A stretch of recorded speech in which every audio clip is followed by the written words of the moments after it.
Dans un bâtiment en ruine près de Damas, ces Syriens ont peut-être trouvé la solution pour subvenir aux besoins de la population. Ici, dans la Ghouta orientale, une zone tenue par les rebelles et assiégée par le régime, ils cultivent des champignons. Une culture très peu répandue en Syrie jusqu'à présent. Le premier objectif est d'assurer une alimentation alternative à la viande dans la Ghouta orientale. Ensuite, ça permet d'employer de la main-d'œuvre.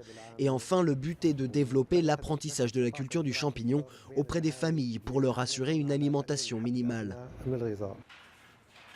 Le champignon, riche en protéines, est cultivé de manière artisanale avec de la paille. Elle est bouillie et pasteurisée avant d'être ensemencée avec des graines d'orge qui sont elles-mêmes colonisées par le mycélium de champignons.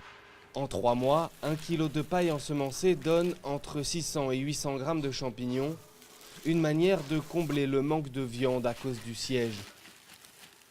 Le blocus qui nous est imposé est très dur. Il ne laisse absolument pas entrer de provisions dans la Ghouta. Le kilo de bœuf vaut environ 6 € aujourd'hui et le kilo d'agneau 8 €. Les gens n'ont pas les moyens. Celui qui a 4 ou 5 enfants, comment il fait? Les marchés ne manquent pas de légumes, mais la viande est inabordable. Alors, l'association distribue gratuitement des champignons aux malades et aux plus pauvres. 1300 kilos de champignons sont produits en 3 mois et distribués à 600 bénéficiaires qui doivent apprendre à préparer cet aliment jusqu'ici absent de la cuisine locale.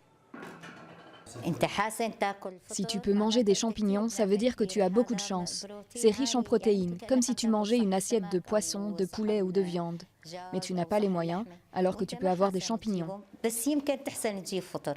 Mohamed a appris rapidement comment cuisiner les champignons, frits, grillés ou bouillis. Et ses enfants qui n'en avaient jamais goûté avant s'habituent à ce nouveau régime imposé par 4 ans de siège sur la Ghouta.